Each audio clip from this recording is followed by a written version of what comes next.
What's up, nerds? I'm the captain. This is Nerd Talk. And for spooky season, I thought we'd do something a little different. I thought I'd give you my personal experience and a little knowledge on the monsters and spookiness of the world. So, let's set the mood a little bit. Happy Halloween! The first monster on our list is one that's been making headlines these days. Bigfoot. Bigfoot is the first contender. The theory behind the reason why Bigfoot may still roam among us is that he roamed around in many and plenty. There were candles, plenty. What is a word for a gathering of a Sasquatch? A squaggle? Scatchel? I can't think of one. Anyway, the skunk apes, known to those in the South, had a species at one point in history. Yes, just like some of the other creatures we will be talking about tonight, they once existed. They were something of the orangutan species, I believe. And they didn't die out like we thought. They dwindled and then gathered and gathered and gathered and gathered, and here they are today. But yet, here they are. Now, my personal experience with Bigfoot is interesting. One day when I was in middle school, I went fishing at a pond. And at this pond, it was excluded and borderline illegal to fish here. So I was alone in the woods fishing at this pond. I heard footsteps. I swore it was the cops telling me to get off this property, so I hid. When I peeked up over the tree line to see who it was, I saw this gigantic creature. It must have been about 10, 11 feet tall. He had to duck underneath the branches, and if you know Connecticut trees, the branches aren't low. And he just roamed around, just boom, boom, boom, boom, just like he owned the freaking woods. I have never been more scared. I have since then. I mean, at the time I was a child, I was terrified. I booked it. As soon as he was out of my line of sight, I tossed my fishing gear and I booked it.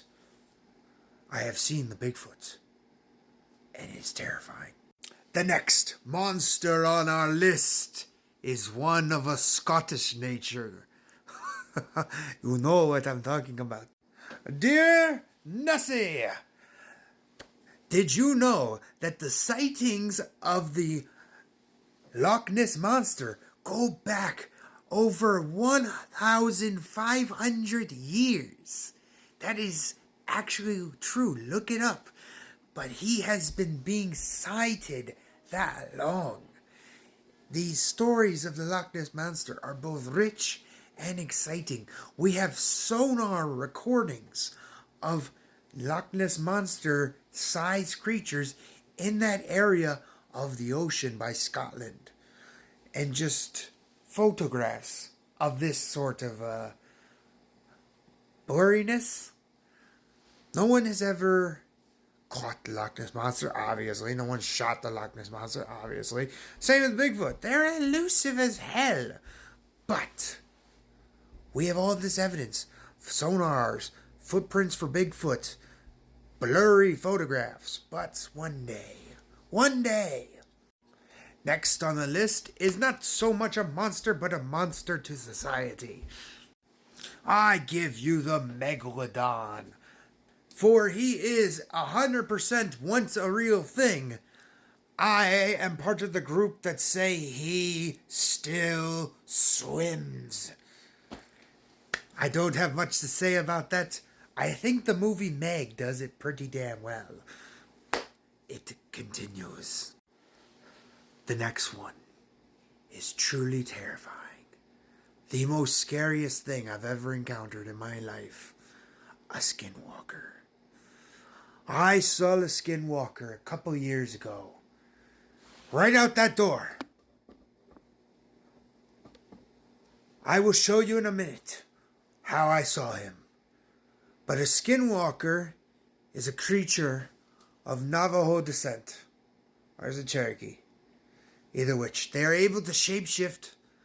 They are demon in descent. And they are evil. They always carry a cry, a scream with them. I'll play that scream.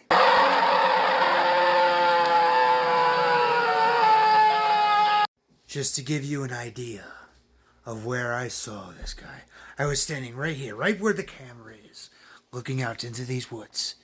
And I saw him out there, right by the tree line, just staring at me. With eyes that I swear glue. And then glue in the dark. Because it was almost dark.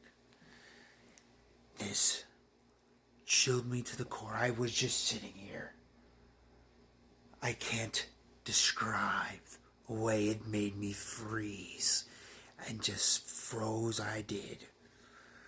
For I can't remember how long. But just sitting here, staring right into those woods. And just seeing those eyes stare right back at me. I will never forget it. Every time I walk past this door, I look and I make sure that those eyes aren't there. Now, on to a more lighter note of what I am currently dealing with. Oh, Plutus! That's the name of the shadow demon I've given that lives in this room. Plutus! Yes, I deal with the shadow demon. Kind of looks like this.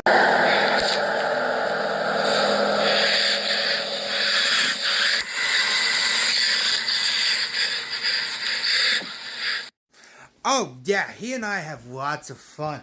I like to yell, demon be gone. That kind of gets rid of him for a little while. He likes to knock stuff over all the freaking time in the middle of the night.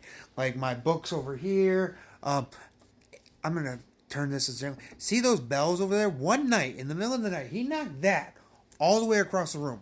I mean, it takes some actual force to do that. I've just grown to live with it at this point. But the difference between a shadow demon and a shadow, what is it called? A shadow ghost or something like that, or just a regular ghost, is that a shadow demon bends to the name of God. That is what I've learned through the thing, and mine actually does. So I know that it's a shadow demon. Anyway, so that is the difference between a shadow demon and a shadow, I want to say figure, shadow ghost. But yeah, well, I'm the captain. This was Nerd Talk, or Spooky Talk. I like that name. Like, follow, subscribe. I'll see you guys next year. Happy Halloween.